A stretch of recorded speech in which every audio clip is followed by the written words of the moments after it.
Ano nga bang arithmetic sequence? The difference between one term and the next is a constant.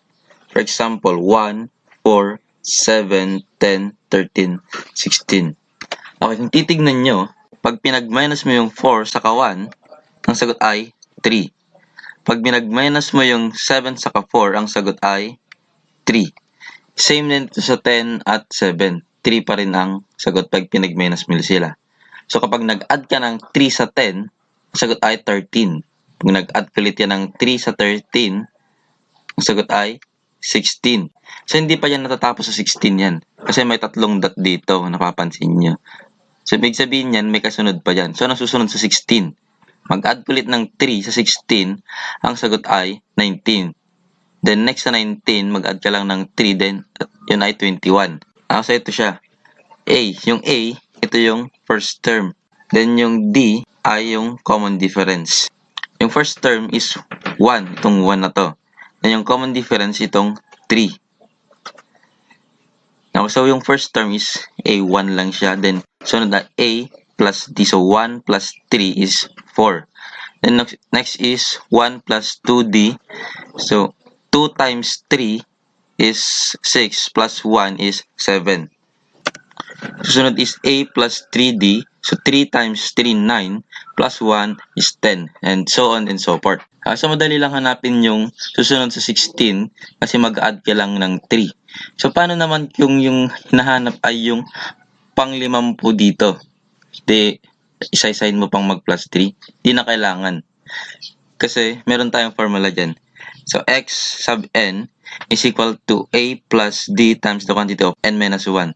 So, yung a is yung first term, d ay yung common difference. O, yung a, ito, 1. Then, yung d, common difference is itong 3. Ano yung n dito? N dito is yung kung ilang term. For example, 10th term, edi n itong n. And 10 minus 1, 9.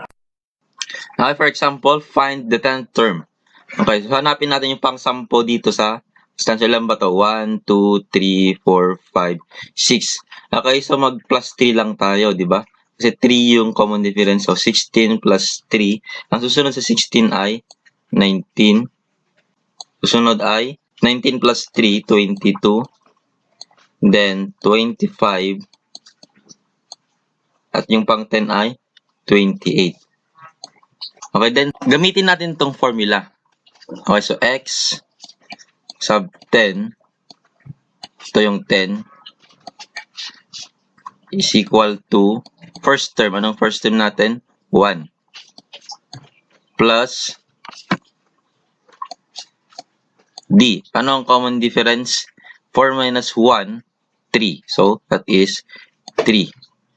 Times n is 10 minus 1. Okay, unahin natin yung parenthesis. Unahin natin yung solve yung nasa loob ng parenthesis. 10 minus 1, oops, is 9. 10 minus 1 is 9. Then, 3 times 9 is 27. 1 plus 27 is 28. So, x, 10th term, is 28. Pareho ba? Pareho. Okay, paano naman kapag 50th term? Ililist pa ba natin? Plus 3 pa tayo? So, hindi na kasi masyado na mahaba. Okay, so gamitin na lang natin yung formula. X sub 50, 50 yan, 50th term, is equal to first term, A, first term is 1, plus D, common difference, 3, times N, ang N natin ay 50, minus 1. Okay, unahin natin yung nasa parenthesis. 50 minus 1 is 49. Okay, then 3 times 49, masyado mabag, gamit tayo ng calculator. So, 3 times 49, that is 147. So, 1 plus 147. And that 1 plus 147 is 148. So, ang 50th term natin ay 148. Let's have another example. So we have 3, 7, 11, 15, 19, 23. Paano malalaman yung common difference? So pag minasin lang natin, 7 minus 3, ang sagot ay 4. 11 minus 7, 4. 15 minus 11, 4. So ang common difference ay 4. Substitute na natin. So x sub 10 sa 10th term is equal to first term is 3. And 3. Plus, common difference is 4 times the quantity of n, which is 10, minus 1. Okay din? Unahin natin yung nasa loob ng parenthesis. So, 10 minus 1 is 9. Okay din. 3 plus 4 times 9, that is 36. And 36 yan. At 36 plus 3, sagot ay 39.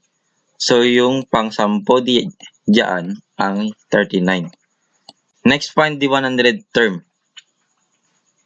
Okay, so x sub 100 is equal to 3. Yung first term is 3 plus 4 times 100 minus 1.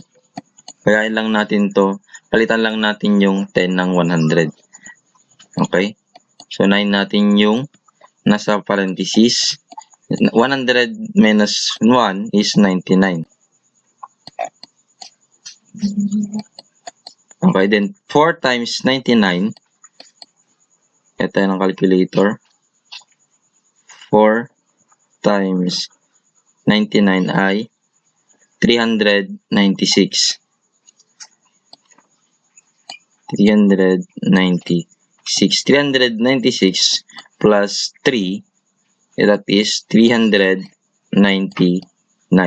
So, yung 100 term is 399. Okay, next. Kung napapansin nyo, pababa na itong mga terms. So, 10, 5, 0, negative 5, negative 10. Okay, paano naman kapag ganito? Okay, una, hanapin muna natin yung common difference. Okay, ano nga ba ang common difference nito?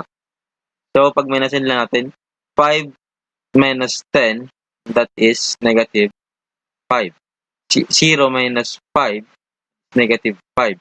So, ang common difference ay 5. So, anong susunod dito? So, susunod dito ay mag-minus ka ng negative 5 sa negative 10. So, negative 10 minus 5 is negative 15.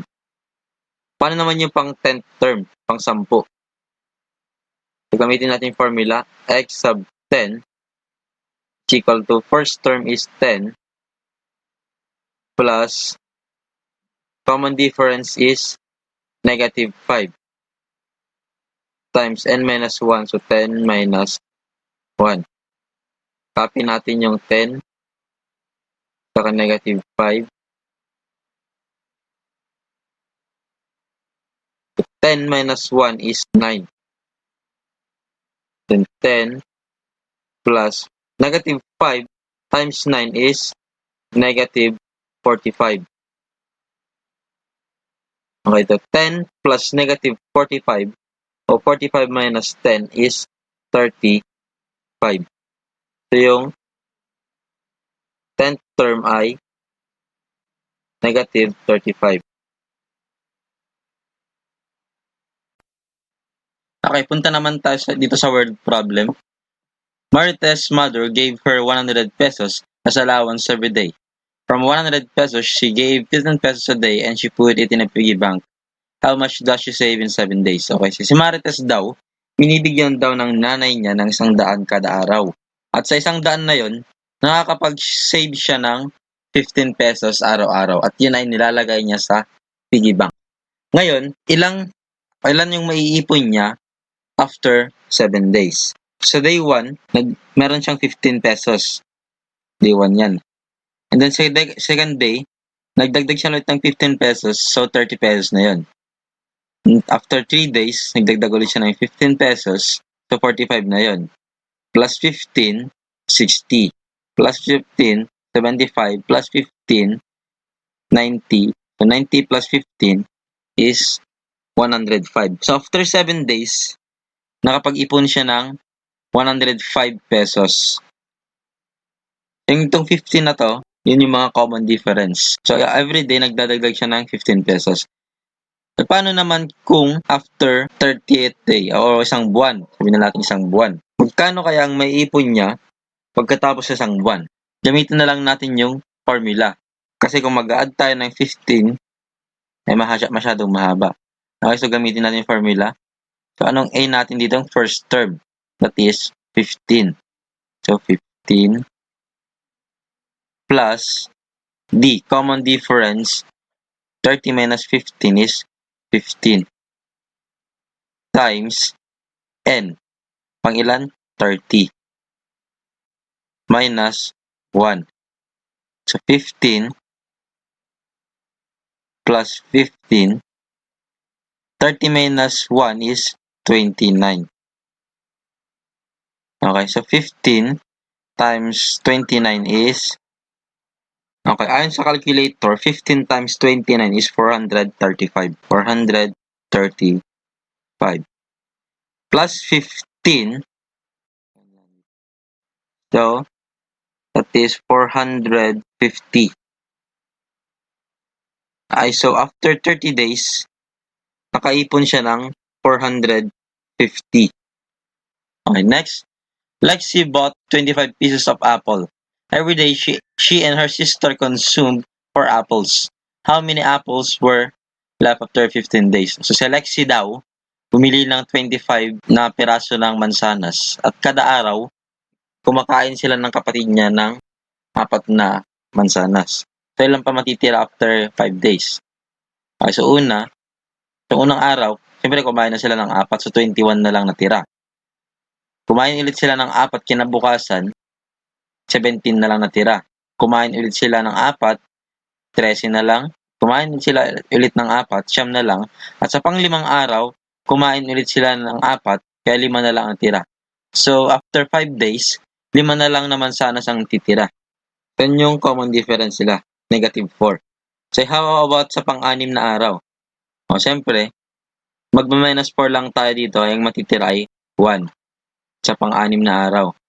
Okay, kung gusto niyo naman gamitin yung formula, pwede lang din. First term is, so first term, that is 21, plus common difference is negative 4.